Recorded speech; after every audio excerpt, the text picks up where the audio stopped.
okay. excited to finally talk to you guys. Yes. And can you see me? Is everyone here? And we are live. We're live.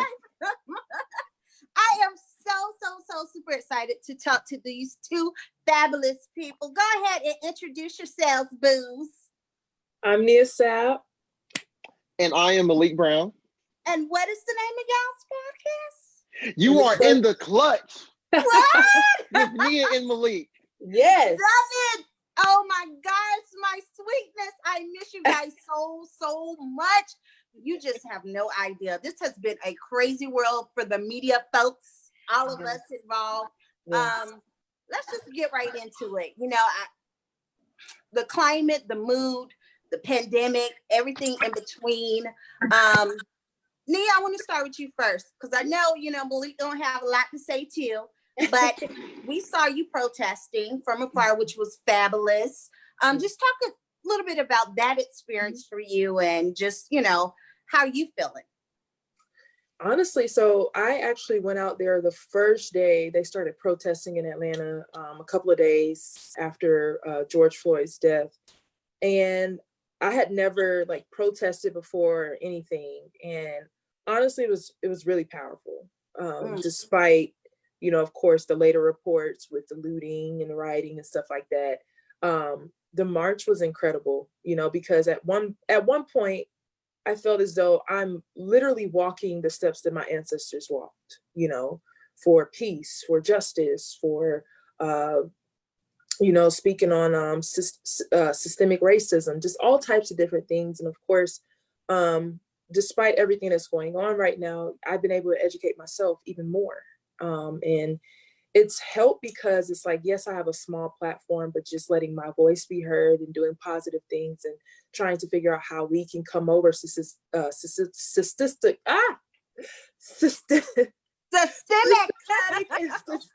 racism in this country. And the systemic and the systematic. I know. I got you. All the same, but kind of mean a little bit different. But I got you. We understand. Yeah. But I mean, it was a beautiful thing. Despite, of course, it's a lot of emotions that you feel. You're angry, you're upset, you're sad, but you also feel as though I am going to use my platform and myself to figure out how we can change this world for when my kids come into this world 20-something plus years ago. I mean, in the future. But anyways, just saying all that to say, it was powerful, but also very emotional. I get it. Malik, talk on your experience as well. So I haven't done any protesting, but I've seen it from afar, from social media to on the news. I mean, it's real powerful just watching it. I have done some donating, so I've tried to, try to put my foot somewhere, anywhere I can, because I mean, it is a tough time, and I mean, we have to keep fighting, and we have to just keep supporting each other, and it's really tough nowadays. But yeah, for sure, the protesting is great. I think it's really good. If we just continue to keep doing that, I think our voices will be heard. With all the rioting and the looting, at a certain extent, you got to understand, but at the same time, it's like, everybody has their ways of just expressing their emotions. Mm-hmm. I don't know if breaking down, certain places or whatnot is the right answer, but I mean, you got to see it from other people's point of view, I guess. But overall, I think it's been good. I think we're getting somewhere. I mean, with everything, it seems like something new is happening every week. Mm-hmm. So, but at the same time, it's like, that's why you got to keep fighting. Got to keep fighting for change. Absolutely. I definitely agree with you both. Needless to say, Monday, the Atlanta Hawks, along with the Georgia NAACP, did a march and rally. Of course, we were there, covering from the media aspect. Again, just trying to, stay professional and in your mode of being media, but also listening to everything that's going on, and even listening to Coach, Lloyd Pierce being so transparent and just explaining to everyone, we got to do something. We got to do something else. Even with voting, he basically said he's going to be trying his best to get these polling polls at State Farm Arena, so everybody won't have all these crazy issues that we had these last couple of days trying to vote. So again, just being in the midst of, like you said, our forefathers, we're in the heart of the civil rights movement. This is Atlanta. And to think at one point, so many years ago, but not that many years ago, Martin Luther King walked those same streets, you know, Andrew Young walked those same streets. So again, it was a very powerful movement, really knowing and hoping for the best. But in all honesty, I will say this to you guys, the youth, the young ones, the millennials, oh my gosh, the put on the show is on. Y'all are making some moves. I cannot, not tell you and not commend you on. Just keep going, keep doing it. We got your back. I will speak for my age group. Hey, we'll let you guys drive and we'll be in the back seat. We got you, okay? Yeah. No, Carrie, we need you in the front, Carrie. Wait. You know, the way my knees are set up right now. Oh my gosh. But no, all seriousness, like seriously, you guys are doing it. I expect much, much more to come out of this whole issue. I'm really feeling like there are going to be laws that will be changed. Yes. This right here is serious, and I commend everyone that's a part of it. So let's keep it going. Let's keep it moving, you know? Right. Definitely.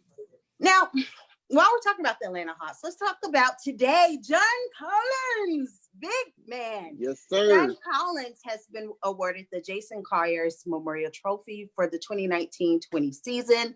Of course, this is given to those Hawks players that are very active in a community and just giving back. Again, we're very happy about this. I think that was a very good move considering where we started with John and then where we kind of paused with John, and then now we're moving full throttle. Let's talk about that. What's your thoughts on that, Malik? Start with you first.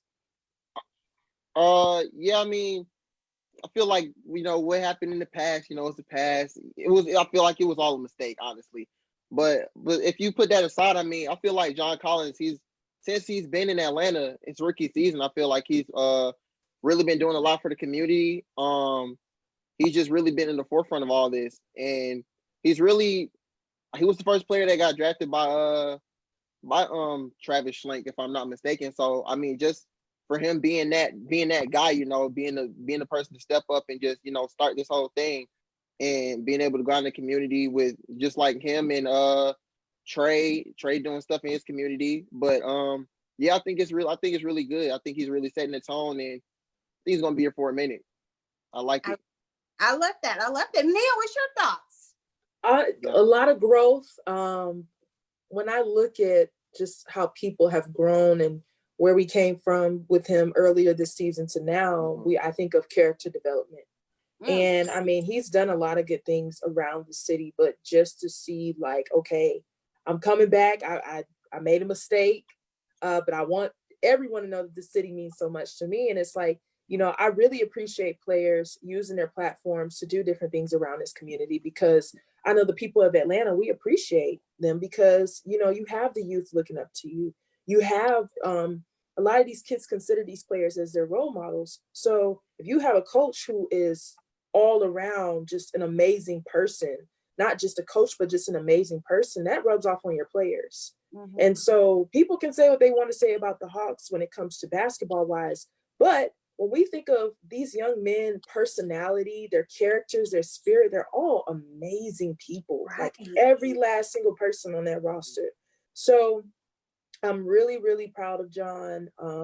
I know that, him basically pretty much putting his foot here and saying like, I love this city, I care about this city, and I want to be here and I want to make a difference. That says a lot about him. Absolutely. That again, congratulations to John. We're so super excited for him. Just going backwards just a little bit. I'm very, very proud of all the Hawks players that showed up for the rally. Our boy Vince Carter was there. Even though he's not a player, he still represented. John Collins again, Other Bruno than- Fernando, Damian Jones, and Kevin Herter was all in attendance and walking with coach and the assistant coaches to Lloyd Pierce as well. So again, we're so excited. We're just elated about this news. Always good to hear good news during these troubling times, right? Mm-hmm. Yeah, for sure. Now let's talk a little bit about the Atlanta Dream, the Atlanta Hawks together. They have decided Juneteenth as a permanent paid company holiday for all their employees. Shout out again. Like they're just keep getting these brownie points. What is this? What is this? You know? I need my job to hop on. I'm just like, really, this is such a good look. Again, WNBA, you know, they're always vocal. I've always said, even speaking with the girls, that I was so proud to see the WNBA to kind of step forward and say, we're with you guys. You know, we know what's happening. And then the other teams kind of followed suited and became to, you know, just decided to try to unify everyone. Amen. So again, this is big moves, right? Yeah, it's huge. Big move. It's huge. I wish that, you know, and of course, just progress as we grow and we learn. I hate that it was never a paid holiday. It should have always been a paid holiday. Yeah. It should have, it definitely, Juneteenth has definitely, we're more aware of it because I don't think a lot of us were educated on what Juneteenth really was. Mm-hmm. Right, Nia. So remember, because you were on the call, Malik. Yes. Where were you, Malik? Probably at work. Probably at work. But no, I get it. I understand. You know, I'm just messing with you, Malik. But Nia, like yesterday, for Coach Nikki to say, you know, even on that Zoom call, I didn't even know, you know what I mean, what Juneteenth was until I figured out what it was. And I was like, hey, man, I'm all in. I'm in there, she said, with Renee financially. I was like, what? Financially? I got your back. So, yeah. And I appreciate her honesty because a lot of people, you know, it's okay if you don't know. You know, at one point, I didn't even know about Tulsa and Black Wall Street and, you know, I didn't know about June. It's a lot of things we all have to educate ourselves, but I appreciate Coach for taking her time to educate herself and understand. And so when she read it, she said, oh, I'm helping out any way I can. And that's a coach. That's somebody who cares and someone who is using their privilege to help others. Yeah. And so keyword privilege, right? Privilege. It's real. So it's just, you know, I appreciate her for that. And it's going to be an amazing event. My friend Link is actually putting together, him and Renee are handing out food to Juneteenth protesters. So I'll send you guys that info, but it's going to be amazing. And I think it's a beautiful thing, especially with Renee being so vocal. And of course, having Coach there is just going to make it even more better and just showing that she cares for her Black players. Absolutely. Absolutely. You know, again, we just got to give these kudos to the Hawks and the Dream right now, because again, stepping forward, you know, helping to unify everything that was not understood, and now just taking the time to try to understand, you know, what's been happening from day one.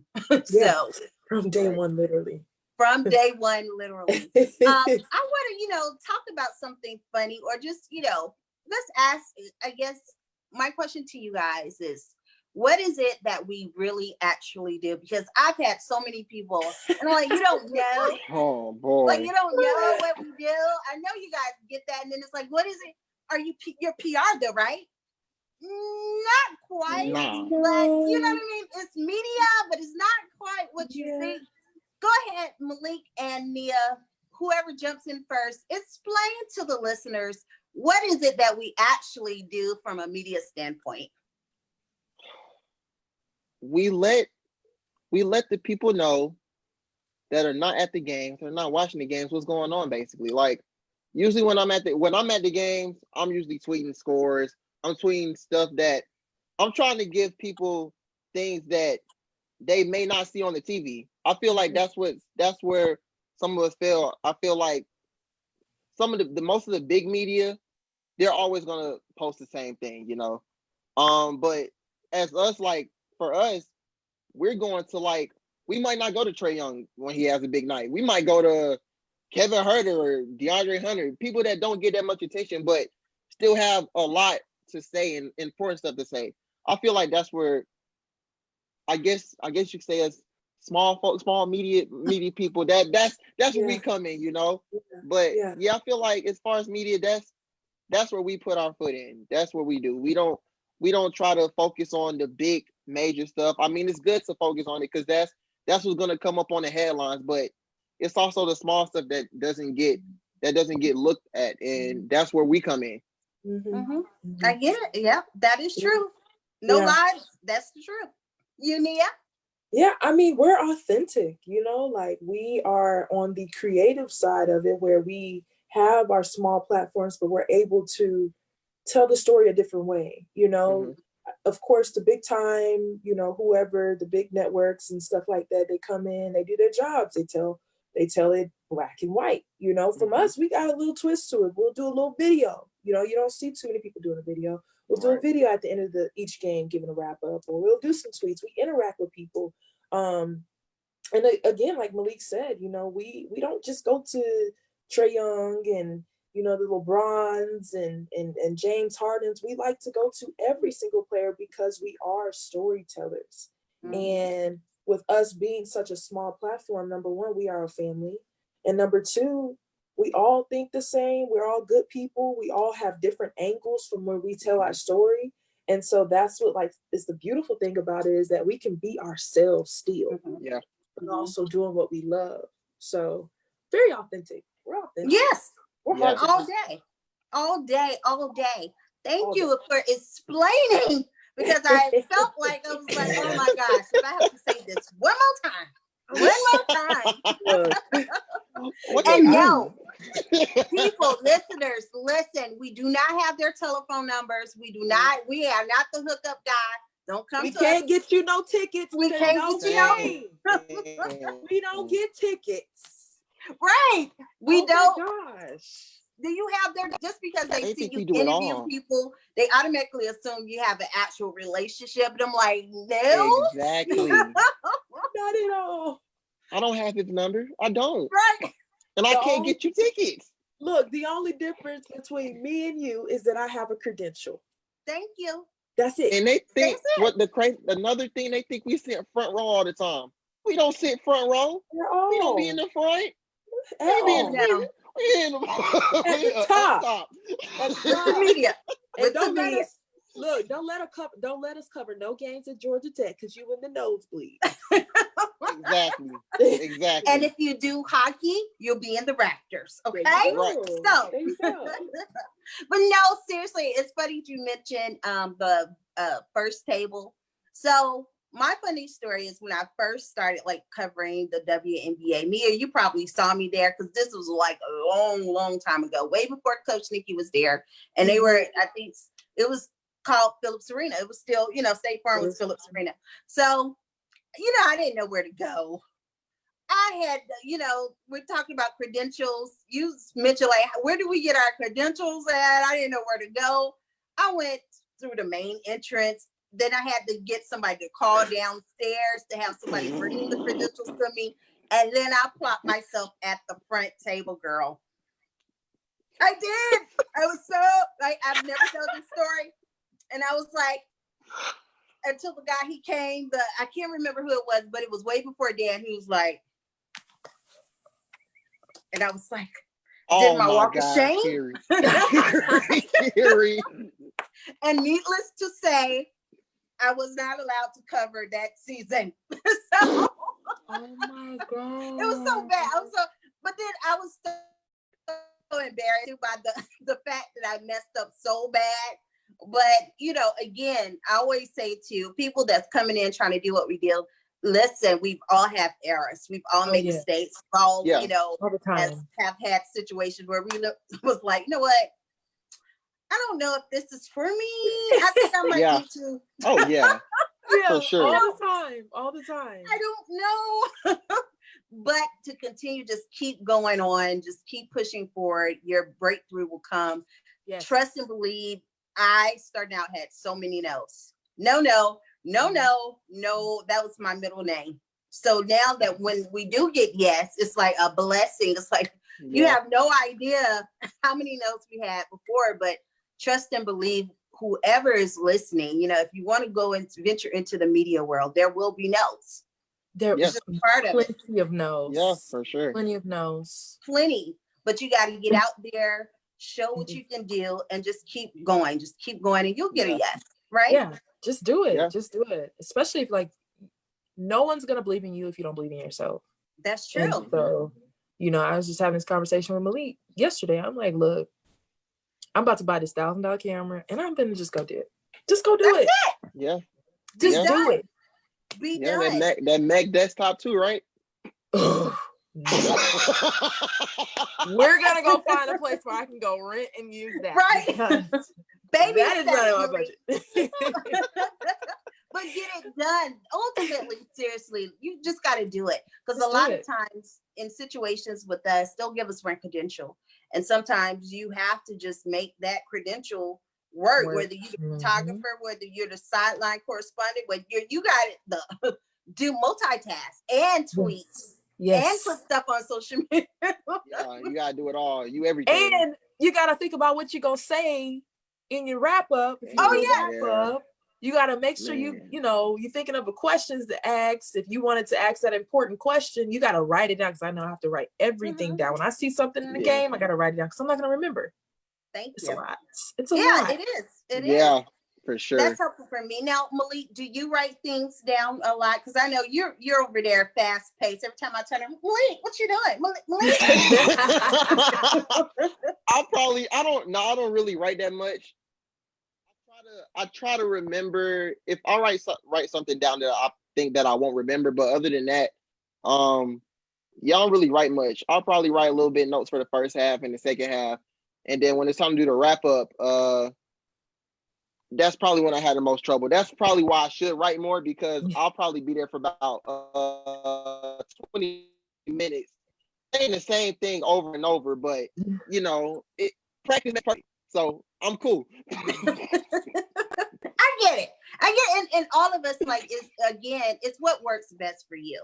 Yeah. Because a lot of times everyone, I kid you not, have their laptops around. For me, my iPhone is like my laptop. So if I'm writing on a story, it's just easy for me to write it on my phone in the notes and then post it on the website. So everybody, there's no right or wrong way on how to do things. It's just making it work for you so that you can get it done.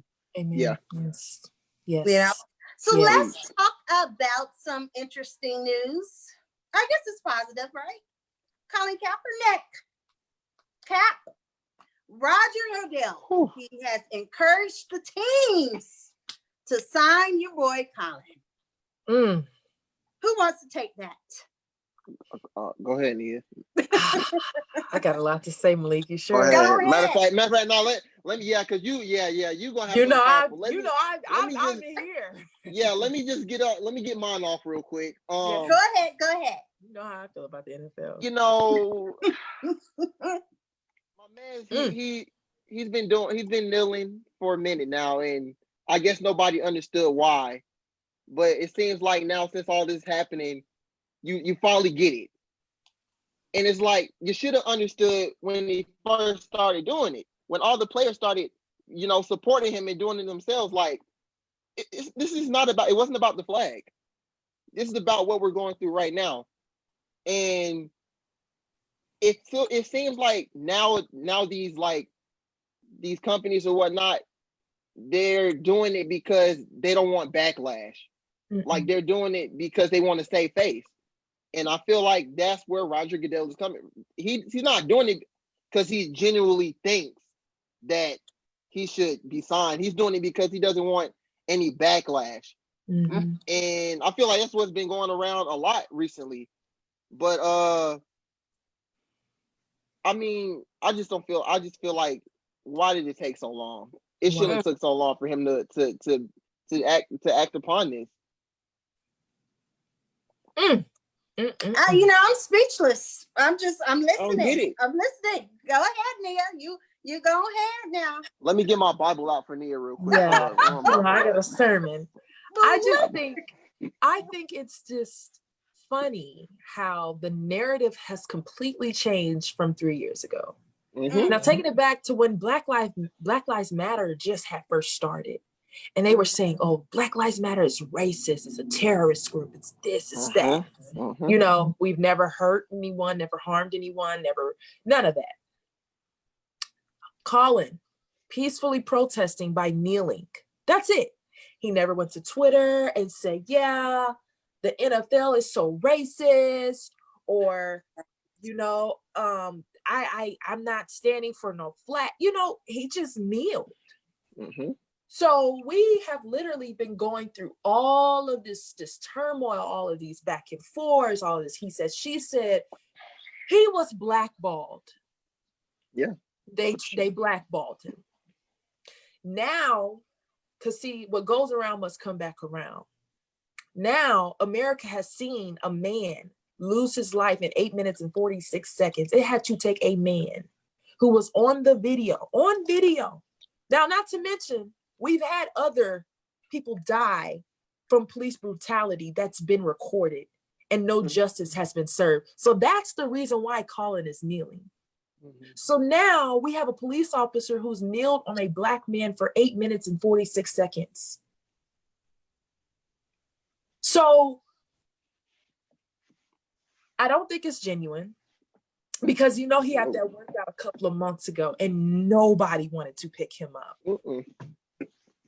People were outside of, what's the facility? Flowery Branch. Oh, yeah. People were outside of Flowery Branch with signs dogging this man. They didn't want him back in the league. For what? For what? Well, he's not a great quarterback. There's a reason why he's not on the team. Seriously? He couldn't even make his second string, third string, nothing. He can't even make a roster for kneeling. So now the narrative has changed. Now this police officer who needs to be in jail for the rest of his life for kneeling on a Black man who was cuffed at that. So when we think about why he kneeled, and now other NFL players are comfortable coming out to speak on it. Now the NFL, they're doing all the Black players, you know, speaking on social injustice and systemic racism and oppression that we've dealt with in this country for 400 plus years. So now you want to pick him up after dogging him like a dog for kneeling peacefully. And that's again, people, I think we've tried to explain this to so many people of the reasoning of the kneel. Even some people in the media, you know, they don't stand, you know what I mean? So it just, again, it's nothing being disrespectful, because I don't know if you guys, when you were in elementary school or high school, for me, my class, we basically had students that were in our class that did not stand up because that was against their religion. You know, that was during our era. So I don't know if they did that still with you guys, but yeah, it was situations of that. And not only that, you remember Colin decided to take the knee because a veteran told him that was the most respectful way to take the knee, you know, to, you know, protest. So we've been trying to explain this whole situation for so many years. and it again, had to take for another death for them to really sit in. Now, again, 2016 was the last time Colin played. Yes. I always say, take this situation and make it work for you. I feel like at this point, I mean, playing, I don't think you should play. I think he should just go ahead and be in the office and do whatever he needs to do, collect a check, and, you know, spearhead something about, you know, something serious that we know he's going to be genuine about, you know, racial intolerance. He needs to be that he needs to be that voice in the NFL, that if there's issues that should arise, that should be that guy. I mean, how do you guys feel about that? Do you think he should play, or do you think he should go to the inside, go into office? What is your thoughts? I feel like if a team signs him, like at this point, I really feel like nothing is genuine. So if a team does decide to sign him now, it's just like, are you doing this because you feel bad that you didn't sign him 4 years ago, or are you really doing this because you genuinely think like this guy is going to be a good quarterback, like he's going to play for you guys? So that is a good idea, Kiri. I think him being in the office, that's a great idea. But I don't know if him coming back is going to be any type of like genuine feelings. What's your thoughts, Nia? I think for him, I agree with Malik, and I agree with you that he does need to get in office, because the only way we're going to be able to make change is that we get more of us, more of those people who want to make a difference in those front offices. And of course, at the end of the day, like, they have the final say so, from the commissioner to the people in the front office, GMs, whoever. And unfortunately, right now, there's not too many people who will speak for just the Black community, or just, social injustice, just all types of stuff. So I don't know what he's going to do. Whatever it is, I know that he's up to something big. I know that him and Jay-Z have been communicating and talking about different plans of what they can do to make the league better. But they definitely have to start doing right by what's going on in this world. It's no more putting on this blindfold. Yeah. No more. That's it. That's definitely it. So again, we're wishing him good luck. We know nothing but greatness will come out of this situation. It's unfortunate he had to lose his career, basically be blackballed for this to happen. But again, there's victory at the end. So hopefully, sooner than later, us media people will get notifications that we can go ahead and talk and tweet and write about sooner than later. Yeah. Let's talk about Ezekiel. Who knows about the HIPAA privacy rule or act that we all have to kind of sign off in certain situations? Do you guys know about the HIPAA? The HIPAA law, HIPAA rule, where basically, certain companies can't disclose your health information with other, privacy. So of course, Ezekiel and multiple Cowboys and Houston Texans test positive. Now the key word is Ezekiel, because he's the only one that they mentioned that test positive. We like, okay, who else? Who other Cowboy? Who? What? Who else was on there? So he is not happy about that. He did tweet HEPA, meaning again, what is your thoughts about that, for them to kind of publicize him? Just put him out there like he has it too, and not put everybody else out? Or do you think it should have been a hush thing to say some Cowboys did test positive versus Ezekiel Elliott and some of the Cowboys? What is your thoughts? What's your thoughts? I think that it shouldn't have never been released like that. That's really foul. We all remember when a couple players from the Lakers tested positive. We still don't know who it was. Right. You're right. You're right. So he has every right to be upset. I would be upset. I would definitely be suing somebody, because that's a HIPAA violation. Like, what? Yes. Malik, what's your thoughts? First of all, I like to say, blessings. I hope he has a speedy recovery or whatever, but I'm not surprised he got it. Because Ezekiel is a party animal. I'm really not surprised he got it. I'm not. But at the same time, it's like, I do understand as far as privacy. I feel like if it was any other player, not named Ezekiel or Dak or a coach or Jerry Jones, it would have been out. But the fact that it is your franchise running back, they're gonna put it out there. Sure. If it was somebody we don't care about, they would have kept it the same as the two Texans players. It would have been the two Cowboys players. But the fact that it's Ezekiel Elliott and he's always been in the news and he's been doing this and that, they gonna throw some more dirt in his name, because he's Ezekiel Elliott. It's just him. It's him. That's true. Now, do you think he should, like Nia, go ahead and sue? Because if I'm not mistaken, I believe at one point ESPN had a situation where they sent out some information or posted some information, and the player actually won the lawsuit against ESPN. So do you think that he should be able to sue for, them putting him out there like that? Wait, was it the Cowboys released that he did it, or was it ESPN? It was, I'm looking at my sources, and it says that his actual agent was the one that kind of co-signed it. So sources went to the agent. So they already knew, but then the agent kind of confirmed it. So what do you think? Do you think it's like a double-sided sword at this point? Should he let his agent go, or what do you think? I mean, should the agent even lie? Should he have been like, you know what, he doesn't have, or I mean, it's kind of sticky territory right there. Yeah. I feel like, it is okay. So it's wrong that it was released publicly, but I feel like with other players that have been released, we know Kevin Durant had it, Donovan Mitchell had it, Rudy Gobert, Von Miller had it, and all those players, they kind of switched it and was like, I have it. This means stay safe. Anybody can get it. Don't try to make it take you down.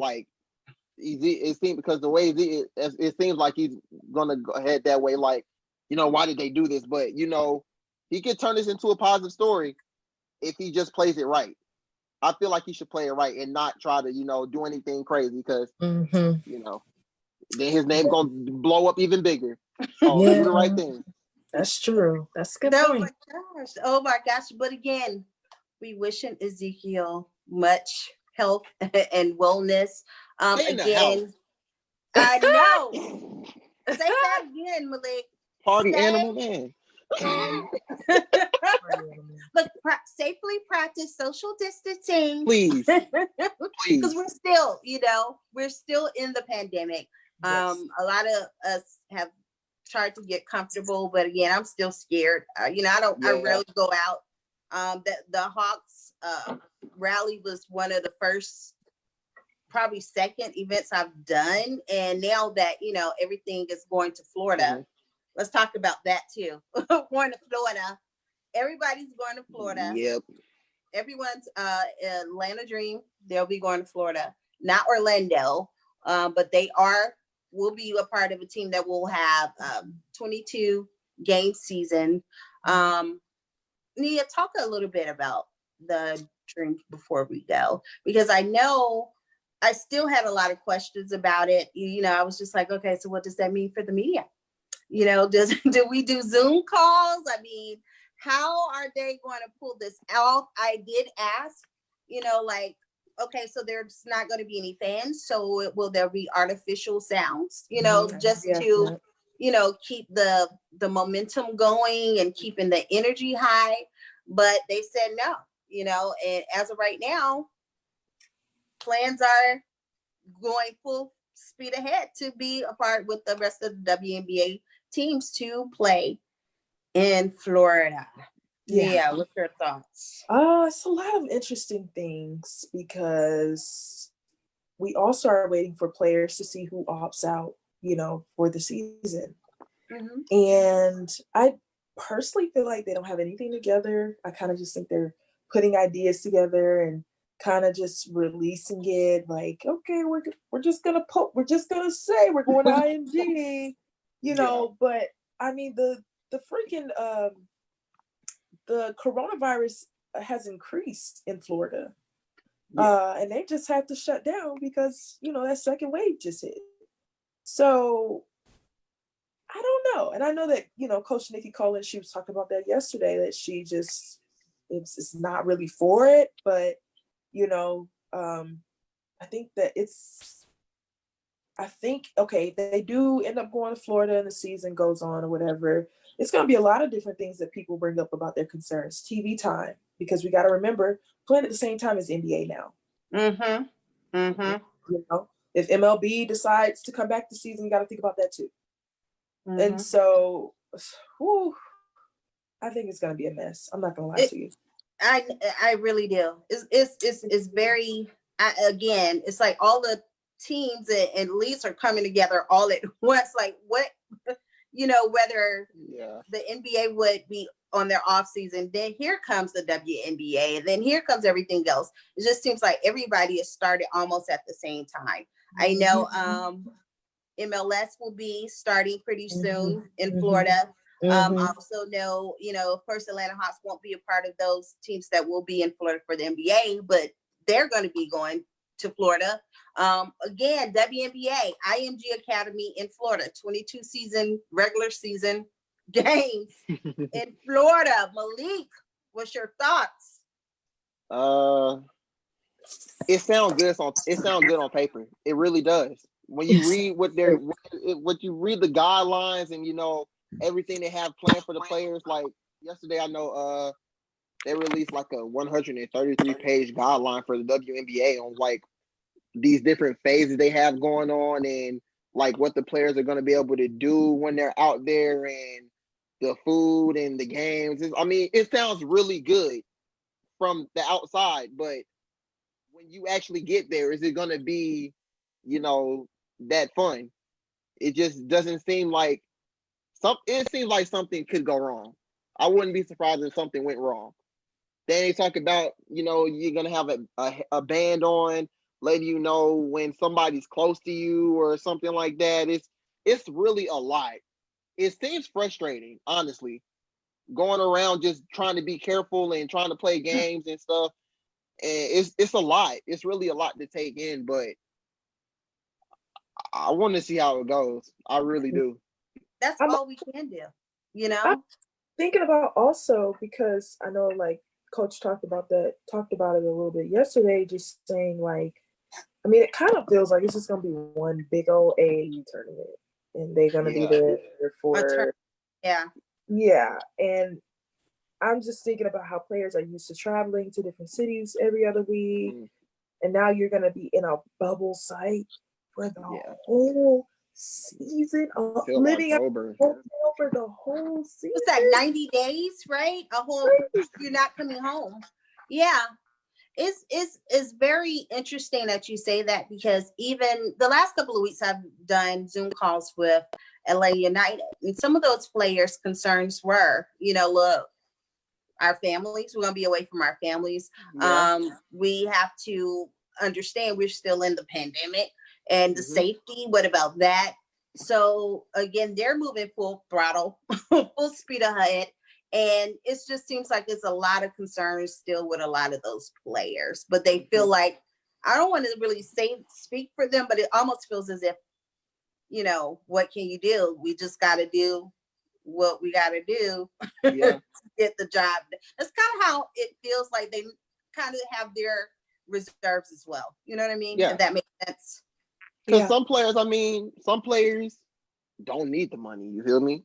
But some players are fighting for a new contract. Some players don't have that much of a contract. So this is their time, come back and show what they're worth for next season. If there is a next season, you feel me? So it's a lot of question marks. You don't know. We don't now. We are in a world of the unknown. We are though. No, seriously, it's like, what do we do?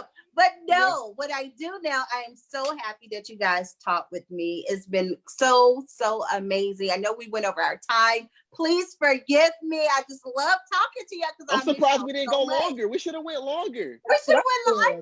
I know. But again, plug in you guys' podcast so I can come on your show and be like, yeah, I'm that chick. No. Nia, drop the links, man. Drop the links. Nia, go ahead. Follow us on Instagram, Twitter at In the Clutch Pod. It's just a pod. In the Clutch Podcast with Nia and Malik. We were in a little 2-week hiatus, but we'll be back recording next week. So episode 7 will be dropping next week. But yes, In the Clutch Pod, Nia and Malik. Twitter and Instagram at In the Clutch Pod. And for my personal Instagram and Twitter, it is at Nia on Air. Malik.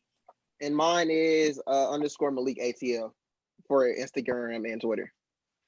My babies, I love you guys so much. We love you guys too. have no idea. y'all have been riding with us for so freaking long. I mean, this has been an amazing journey. I hope that everything that you have done and you are going to do leads to nothing but success. Again, whatever you need from the chicks over here, we got you. Just remember, you know, when y'all make it to bigger, don't forget. Oh, please don't. Oh, we won't. No, we're taking y'all with us. We're taking y'all with us. We family. Thank you. I'll be there in the back seat. In the back seat. Okay. But thank you again, guys. I really appreciate you, and it's been an amazing time. I look forward to seeing you one day. One day. I can't tell you when. I mean, that's the truth, right? We just true. Yeah. We don't know. Yeah. But thank you again. Thank you.